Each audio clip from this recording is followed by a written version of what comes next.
সংসারে যে ছেলেটা টাকা কামায় তার বউকে তার সন্তানকে আলাদাভাবে মূল্যায়ন করে, কিন্তু যে ছেলেটা টাকা কামায় না তার বউকে সম্মান দেয় না, মায়া করে না। এটা না হয় বাদে দিলাম, নাতি তো নাতি। অনেক সময় দেখা যায় যে টাকা কামায় তার সন্তানকে নাতিকে বুকে টেনে রাখে, আর যে টাকা কামায় না তার সন্তানকে আদরও করে না।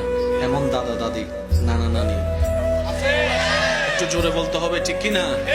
মা বাবার জন্য তো সন্তান সবগুলাই তো সমান হওয়ার কথা ছিল।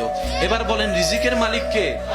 এখানে আমি জানি না আমার সাথে একমত হবেন কিনা, অনেক ছেলে এখানে আছে দাঁড়ে দাঁড়ে গিয়ে চাকরি খুঁজতেছে, চাকরি পাচ্ছে না, হাত কোটায় বসে থাকে নাই, চেষ্টা করছে। সে ব্যবসা করার মতো গুণ নাই তো করবে কি? তাকে তো টানা দিলে হবে না, তুই আকাইমা বইসা রইছস এমন বললে তো হবে না।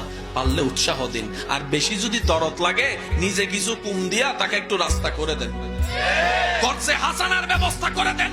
তোর আমি 10 লাখ টাকা দিলাম, কোনো সুদ দেওয়া লাগবে না, প্রত্যেক মাসে মাসে এটা দিয়ে ব্যবসা করে আমার টাকা আমাকে রিটার্ন করে তোকে কর্জে হাসান আমি দান করলাম। ওই এমন মনওয়ালা মানুষ তো পাওয়া যায় না, কিন্তু আঙ্গুল তুলে অপমান করার মানুষের অভাব হয় না। কথা বলেন ঠিক কিনা? সুযোগ পাইলেই শুধু মানুষকে অপমান করে।